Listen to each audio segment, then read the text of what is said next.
Oi gente, tudo bem? Meu nome é Samantha, eu sou doula e esse vídeo é um vídeo especial que ele é um pouquinho diferente dos demais do canal. Esse vídeo a gente vai falar um pouquinho mais sério e o assunto é sobre violência obstétrica. Há diversas formas de violência obstétrica e uma dificuldade que a gente tem para conseguir identificar se foi uma violência obstétrica ou não que aconteceu no parto, a nossa percepção de violência obstétrica, ela é meio camuflada por causa do conceito que a gente tem do que é um parto, né? Na nossa sociedade, um parto satisfatório é aquele que o bebê nasce bem e a mulher não sente dor. Então, se a gente fosse levar isso em consideração, uma cesariana eletiva seria o melhor dos mundos, porque a mulher não sentiu dor do trabalho de parto, né? Não teve que passar por aquilo, e o bebê nasceu, tá ali, tá vivo, tá bem, né? Que é o que a gente ouve. Mas não é bem assim. Não é toda mulher que tem consciência de que ela poderia ter tido um parto diferente, né? Na cabeça dela, aquela experiência que ela teve, mesmo tendo sofrido alguma violência obstétrica, foi ok, porque ela não sabe que teve uma violência inclusa no pacote do parto dela, né? Mas não é incomum você ver relatos de mulheres que tiveram seus partos, relataram como experiências boas e depois de um tempo, começando a estudar um pouco mais, ouvindo relato de outras pessoas, perceberam que não foi uma experiência bacana, que ela sofreu um abuso, sofreu uma violência ali e ela não sabia. Então você tá diante disso, você conseguir entender e perceber as violências que aconteceram com você ou que existem, né, nesse cenário obstétrico, é você estar de frente para a prática médica. Eu não quero condenar médicos, gente, não é isso, mas é que uma coisa tem a ver com a outra desde lá de trás, desde quando eles se formam, desde as práticas do século passado. Então, é isso que a gente vai falar nesse vídeo, como todas essas questões estão juntas e acabam fazendo esse número de violências obstétricas e elas acontecerem cada vez mais. Para a gente entender o que está acontecendo aqui, agora, né, é importante a gente falar como que tudo isso começou. Então, lá atrás, no século passado, quando os partos começaram a ser realmente realizados nos hospitais e tudo mais, as mulheres que pariam em casa, cada uma na sua casa lá, começaram todas a ir para um hospital. E aí você pensa, né, não tinham muitos, não haviam muitas instituições, então essas instituições acabavam recebendo várias mulheres ao mesmo tempo para parir e tudo mais. Então, vendo, né, aquela proporção de muita gente, pouco espaço, foi se criando uma linha de montagem, aspas, tá? Mas é basicamente isso. As intervenções, na verdade, elas eram para existir quando fosse necessário, ou seja, né, a mulher tá ali em trabalho de parto, né, não sei o que, precisa de uma intervenção, vem. Só que é aquilo que eu falei, o parto foi pro hospital, ele começou a ser do médico, não mais da mulher. Então, ele precisava fazer aquele parto, ele precisa resolver aquele parto. Ele precisa liberar aquele leito, isso já do século passado. E aí, nesse cenário em que tudo é permitido, né, com a mulher, as indicações de outras intervenções e cesarianas começaram a surgir a rodo, assim. Então elas não eram mais as exceções, né, caso precise, não, elas eram a prática, até mesmo para os estudantes poderem aprender e saber como fazer um procedimento médico, né, porque o parto começou a ser um evento médico e não mais fisiológico. Vale ressaltar que até a década de 90, todas as intervenções que eram feitas com as mulheres, né, com as parturientes, né, mulher no momento do trabalho de parto, todas as medicações que elas tomavam, era tudo empírico, ou seja, nada era testado, nada era comprovado que podia fazer bem ou fazer mal, nada, era tudo teste free ali, podia ir fazendo e ir usando isso na mulher. Isso mudou depois da década de 90, quando uma onda, né, de profissionais começaram a fazer a sua atuação numa medicina baseada em evidência. Então foi lá na década de 90 que a medicina baseada em evidência começou a tomar rumo e ser mais praticada e começar a ser praticada. Entender um pouquinho desse contexto histórico do nosso século passado, não é lá atrás, super antigo, não, é recente, é do século passado. É importante para a gente conseguir ter essa visão de como essa base faz a nossa realidade obstétrica atual continuar sendo uma merda. Então nesse vídeo a gente vai abordar 3 questões principais, né? A primeira são os motivos por que acontecem as violências obstétricas, né? O porquê que elas acontecem, por que elas são realizadas, já que são violências e não poderia teoricamente serem feitas. O segundo, as diversas formas de violência, né? Das mais sutis às mais expressivas, das físicas às verbais, são diferentes e são violências. E por último, e mais importante de tudo, acho, o que está sendo feito aqui no Brasil, o que dá para fazer e como, né, resolver esse problema das violências obstétricas aqui no nosso paizinho que está precisando evoluir muito. Falando sobre os motivos, né, para as violências acontecerem, aqui eu vou separar em 2 tópicos. A primeira é incompetência médica. E desculpe, senhores médicos, mas a gente precisa falar sobre isso. O médico, ele é formado para resolver problemas, né? Intervir em doenças e tudo mais. Então, o residente médico, principalmente, ele vai virar um caçador de patologias. E o parto é um evento natural, é um evento fisiológico. São raras as exceções que você precisa intervir, precisa, né, fazer alguma coisa que não a mulher e o próprio bebê fazendo. E aí na faculdade, né, de medicina e tal, nas residências, eles têm que treinar, saber como agir caso ocorra alguma coisa. Só que o problema é que eles não agem só quando acontece alguma coisa, eles acabam agindo em mulheres que não precisariam de intervenção alguma e apenas e simplesmente para poder treinar. E aí, desse modo, nessa forma de estudo e prática durante a faculdade, fica muito difícil dele saber acompanhar uma mulher normal, que está parindo normal, que não tem problema algum.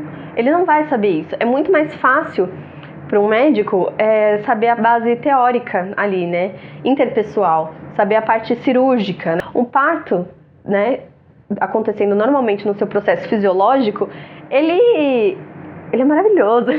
Ele não tem uma fórmula certa. Cada mulher vai ser de um jeito. Cada parto vai se desenrolar de um jeito, vai durar um tempo. Então, para o médico é muito difícil, né? Não tô falando todo, gente, pelo amor de Deus.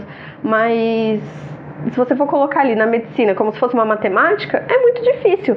Porque você vai ter que aprender a lidar com a pessoa, né? Que tá ali parindo nos seus ápices de hormônio. E aí, quando precisa acompanhar um parto normal, eles não sabem. E por insegurança de acabar acontecendo alguma coisa errada com aquele parto que tá normal, eles acabam indo pro lado seguro para eles, que é a parte cirúrgica. E a gente não sabe se isso é ruim ou se isso é bom, né? É ruim porque ele deveria aprender todas as formas e saber partejar uma mulher.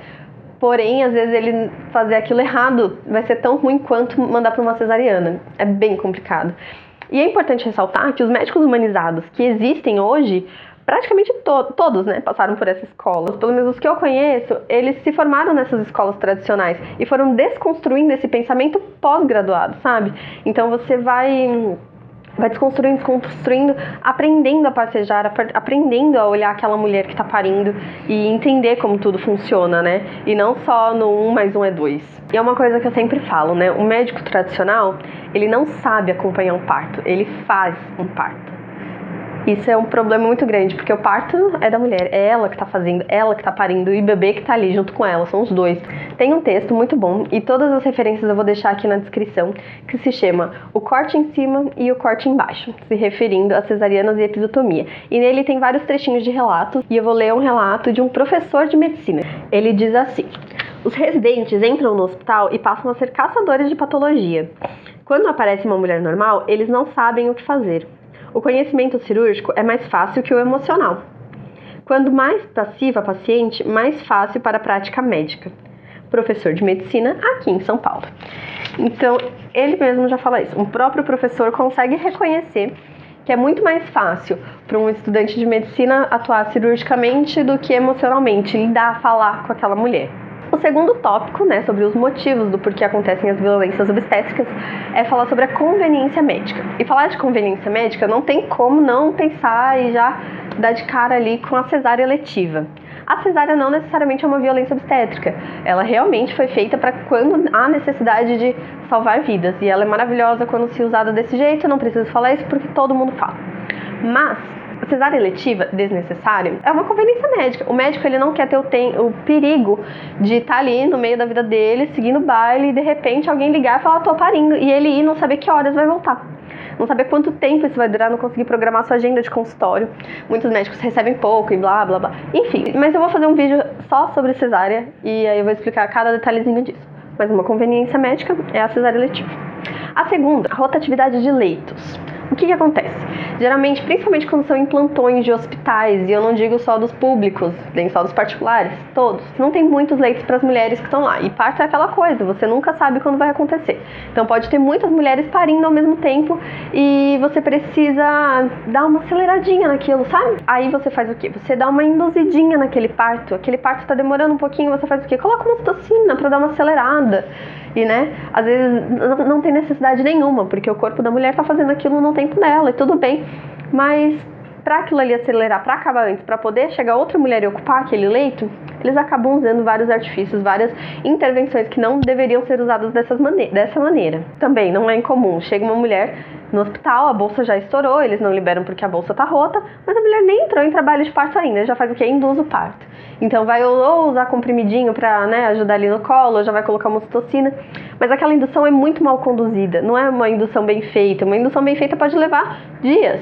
E aí, se essa indução ela é mal realizada, a chance dela virar uma cesárea é, tipo, muito grande. Então eles já começam uma indução de um parto pra virar uma cesárea. Porque daí, quando começar a surgir aquele negocinho, assim, já vai virar uma cesárea, já vai resolver rapidinho.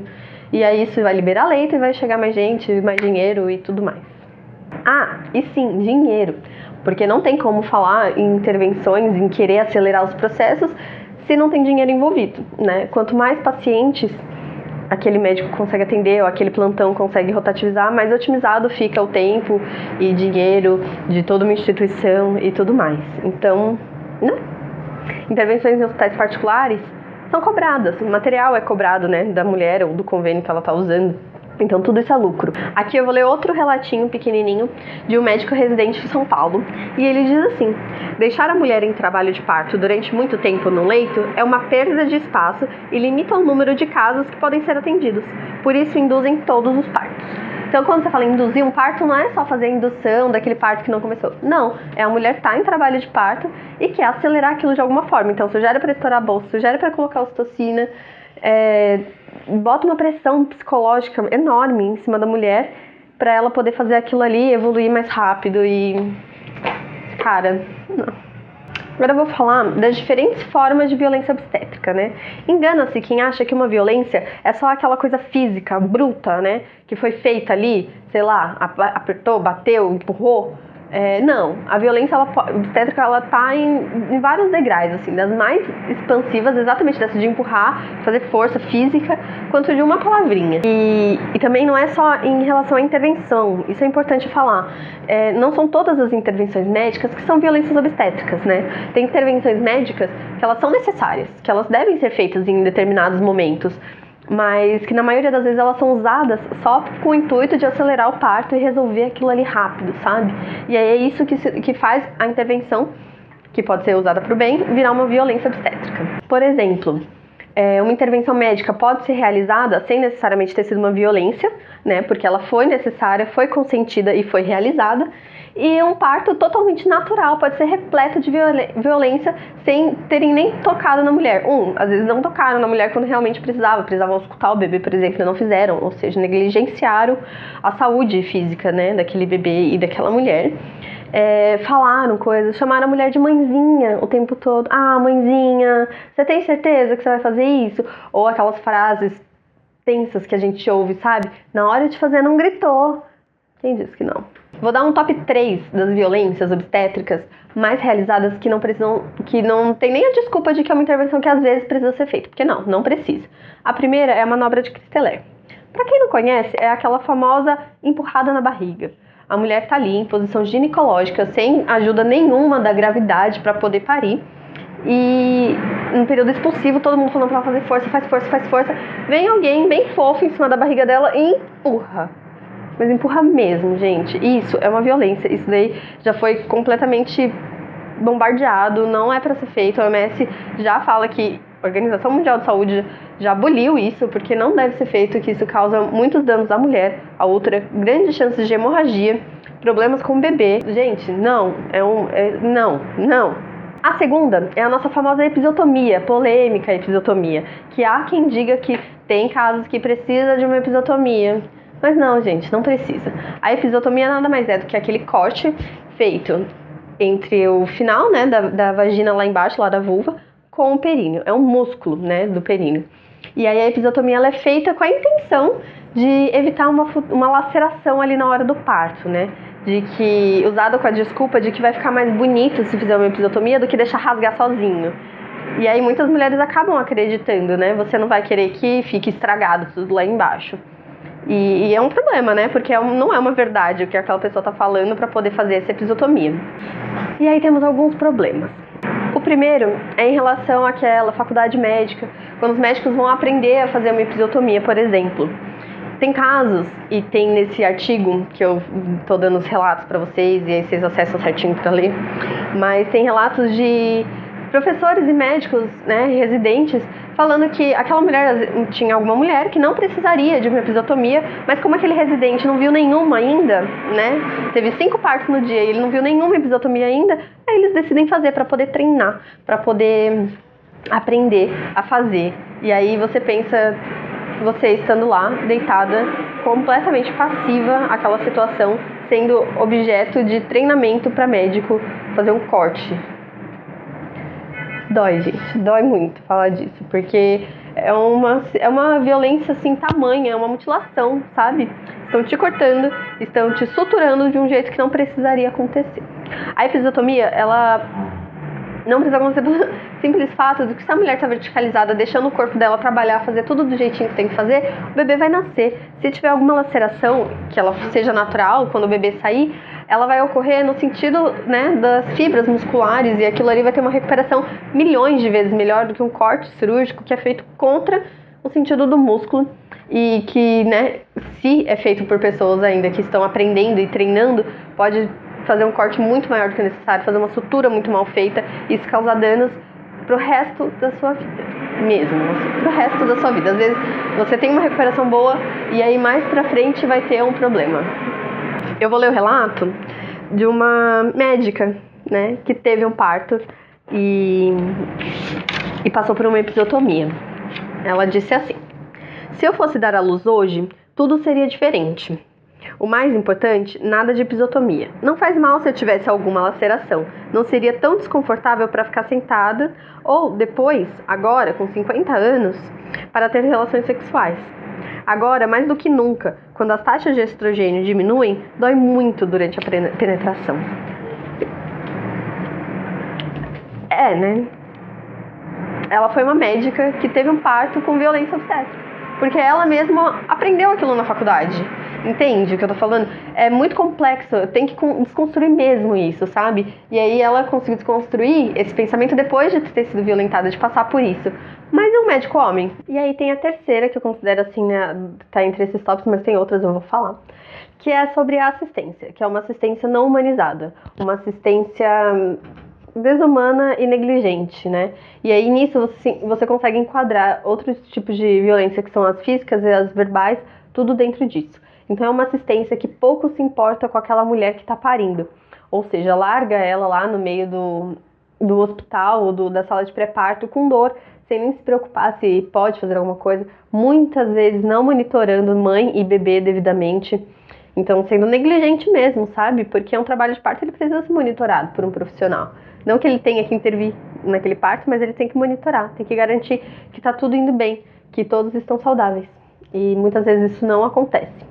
E aí você junta todas essas práticas médicas, né, que os médicos têm que aprender na residência, enfermeiras também, aplica isso no dia a dia do seu trabalho. Você ali todo dia trabalhando aquele plantão de horas, né, geralmente são 12 horas de plantão, e aí vira uma rotina, às vezes, que é uma coisa que aquele profissional não devia mais estar fazendo aquilo, sabe? Tem uma regra oculta, né, em plantões, né, entre os profissionais ali, que, né, enfim, não é criando polêmica, gente, mas existe, a gente precisa falar, que se chama limpar a casa. Ou seja, um plantão precisa passar um plantão limpo para o outro. Um profissional, ele não pode deixar muitos casos ali para o plantão seguinte resolver. Isso é considerado um desleixo de quem estava tomando conta daquele plantão antes. Limpar a casa nada mais é do que você resolver todos aqueles partos enquanto dá para o próximo plantão pegar zerado e resolver os dele, entendeu? Basicamente isso. E aqui eu tenho um relato também. Esse aqui é de um médico plantonista noturno, ou seja, ele fica, né, geralmente é das 7 da noite às 7 da manhã, que os plantões são sempre assim. Ele fica à noite e é um médico plantonista. Ele diz assim: a gente vai procurando resolver o que tem que resolver para deixar a situação do plantão mais tranquila possível para poder descansar. E eu teria vergonha de entregar um plantão cheio. Primeiro, ele quer resolver o que tem para resolver. Gente, o que tem para resolver, né, num plantão de parto? você quer acelerar aquele parto. Você quer terminar aquilo ali pela mulher porque tá demorando ou porque não tá do jeito que você queria e você quer ficar de boa sem preocupação. É o que eu falo, gente, muda de profissão, vai pro lugar errado, porque parto não tem tempo, não tem hora, cada uma de um jeito, e você tem que estar preparado para isso. Ter vergonha de entregar um plantão cheio entre os médicos, né, pelo que a gente consegue perceber e tudo mais, entre os plantonistas, gente, mais uma vez, não são todos os médicos, pelo amor de Deus. E você é visto como um mau profissional, sabe? Você é desleixado se você não pratica tudo aquilo que você aprendeu para conseguir ali no seu meio de trabalho, entende? É meio que cultural, não sei, mas é meio que a prática que eles seguem e quem paga por isso? A mulher que tá ali em trabalho de parto, a mulher que tá parindo, a mulher que passa por intervenções e procedimentos desnecessários e tem complicações com eles depois, e é ela que leva aquilo, não ele. Ele resolveu o problema dele, né? Ele resolveu aquele plantão. Ele conseguiu descansar. Aquela mulher, não. Entre outras intervenções que são completamente desnecessárias, que não precisam ser realizadas nunca e ainda acontecem rotineiramente nos hospitais, tá. A raspagem de pelos, né, que você pode ouvir ser chamada de tricotomia, que é literalmente essa raspagem dos pelos pubianos, para facilitar quando o médico estiver olhando ali, né, for fazer uma sutura e tudo mais.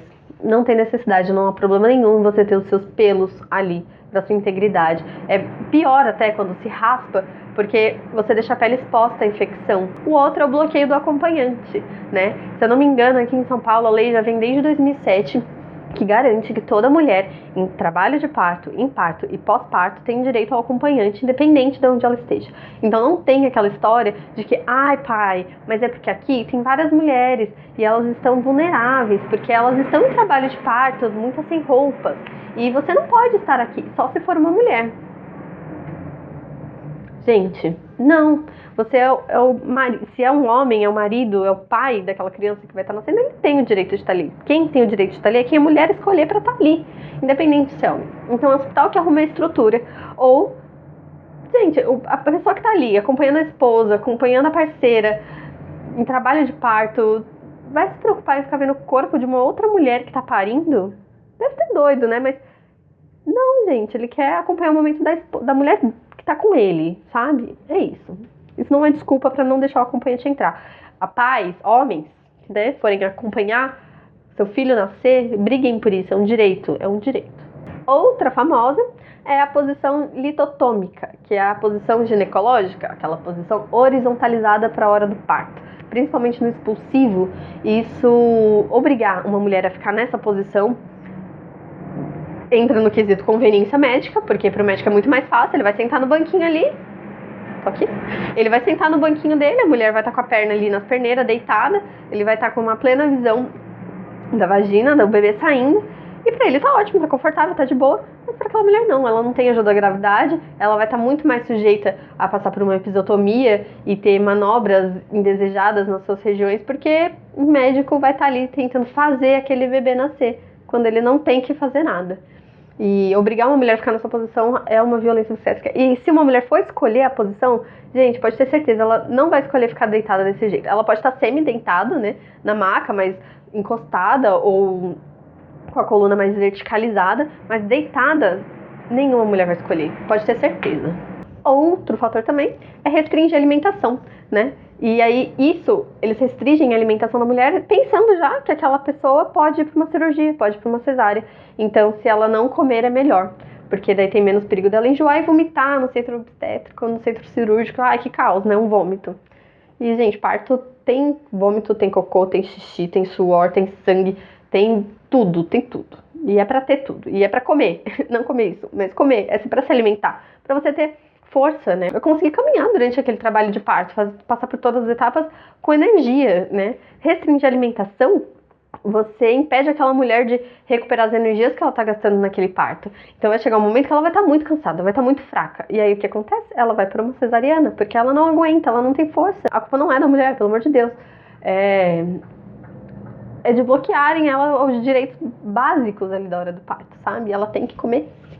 Ainda sobre algumas intervenções, existem intervenções que são feitas sem necessariamente serem violências obstétricas. E aí essas intervenções deveriam ser feitas só quando há indicação, mas elas acabam sendo feitas de maneira rotineira e de uma maneira completamente despreparada para aquilo, errada, de uma maneira errada mesmo. E aqui a gente pode citar a indução, que eu já expliquei antes, né? Outra intervenção também que pode ser realizada, às vezes é necessária, é o uso do fórceps.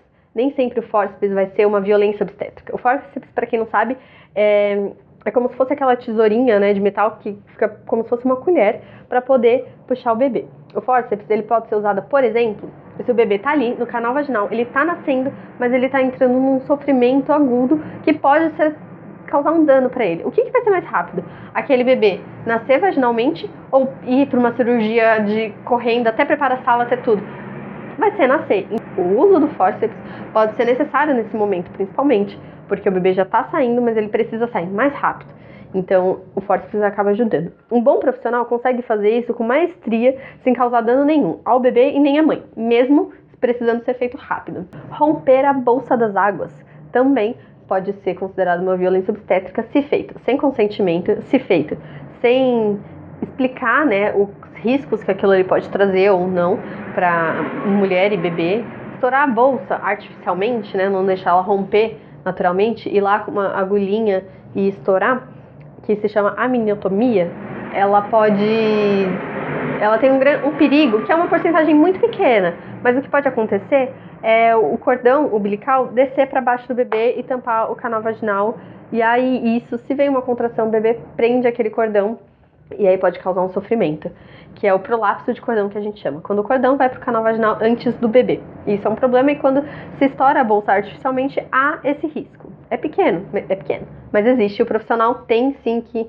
informar a mulher sobre isso. E é um procedimento que pode ser feito às vezes para ajudar. Uma mulher tá com, sei lá, uma dilatação avançada, o trabalho de parto engrenou, o bebê tá alto e tudo mais, pode ser sugerido sim a estourar a bolsa, desde que saiba fazer, desde que ela saiba do risco que pode acontecer, mesmo que ele seja pequeno, e que ela esteja consciente daquilo, que ela esteja consciente e consentida sobre o procedimento. Aí tudo bem, não é uma violência obstétrica, mas caso contrário, é sim. E acho que o outro que eu preciso falar também sobre é o famoso toque vaginal, para saber a dilatação do colo do útero. Não precisa fazer o tempo inteiro. Não precisa. Tem partos que não há necessidade de fazer em momento algum.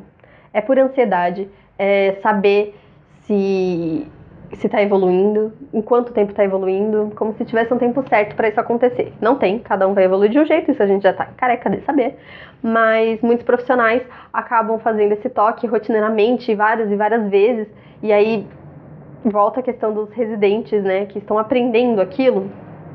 O médico vai lá, toca, fala, tem tanto. Aí o residente vai lá, toca para aprender a tocar, para saber se realmente é aquilo que ele tá entendendo. E aí, às vezes, o residente vem, toca antes, fala, tem tanto. Aí vem outro residente, toca, tem tanto. Aí vem o médico para tocar, para ter certeza de quanto que tem. E, gente, uma pessoa, é uma mulher no seu momento de maior vulnerabilidade da vida, parindo uma criança e ter que passar por isso. Não é legal. Não é só com escolas médicas, em hospitais médicos, né? Hospitais e escolas que acontecem isso.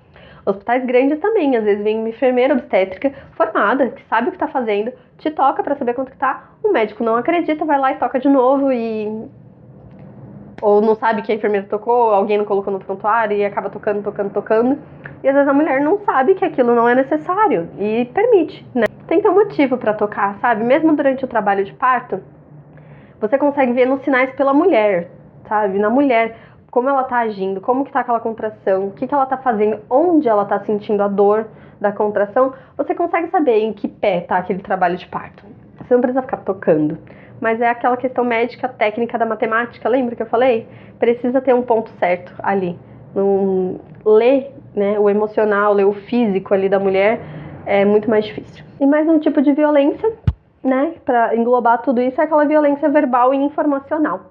É você insultar, criticar, oprimir a mulher que está em trabalho de parto de alguma maneira, como aquelas frasezinhas de chacota, você se referir a uma gestante negra ou a alguma gestante gorda de uma maneira diferente a que você se refere a uma gestante branca, magra, sabe? A uma gestante nova, a uma gestante velha.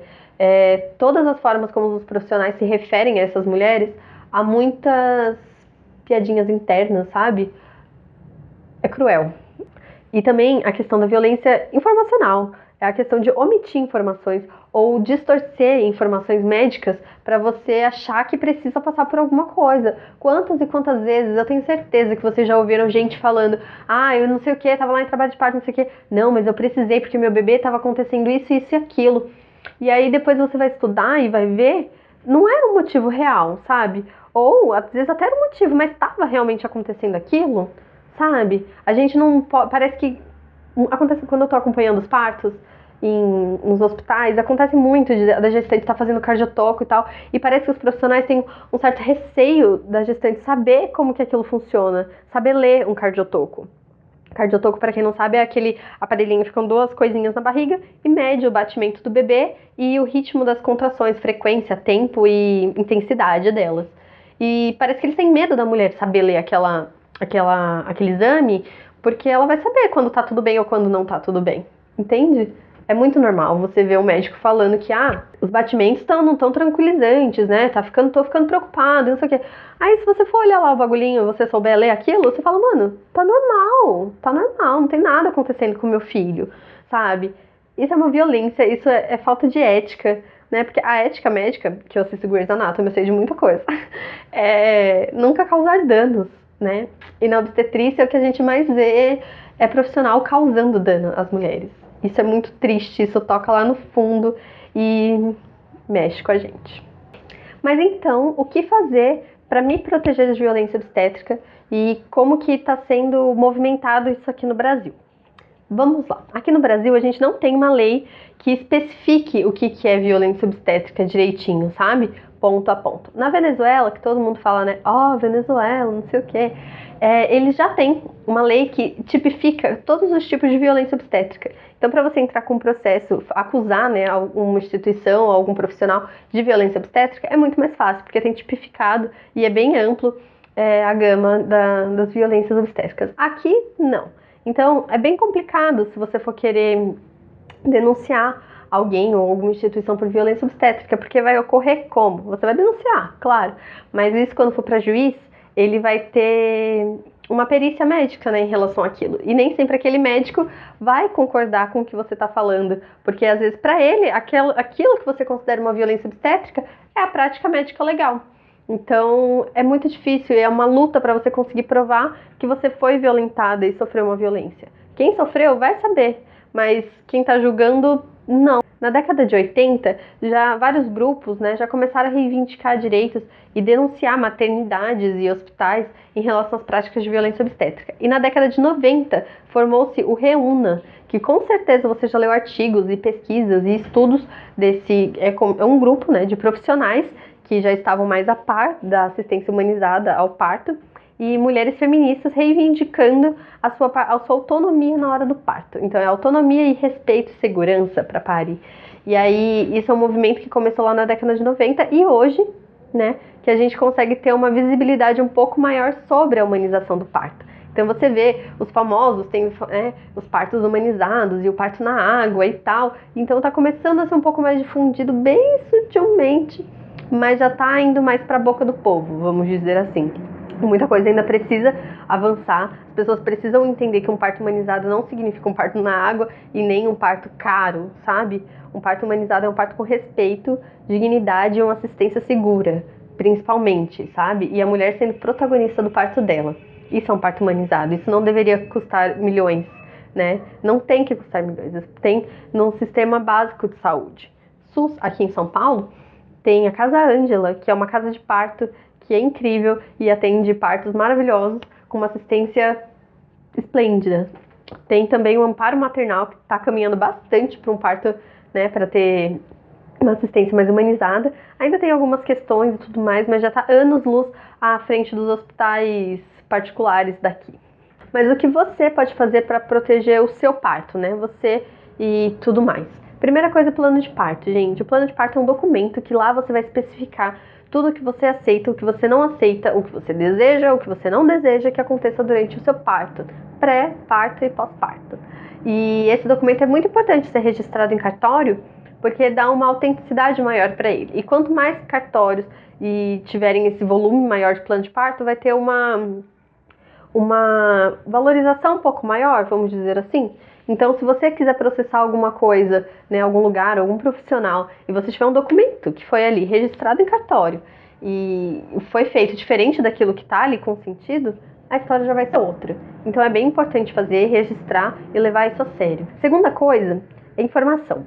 Informação mesmo, assim, buscar informação. Aquele médico do convênio, do pré-natal que te acompanha desde os 15 anos, não vai te passar as informações que você precisa para o seu parto. Então, vai ser aquele papo de, a gente conversa mais pra frente, ou não, vai ter o parto normal sim, se acontecer tudo bem.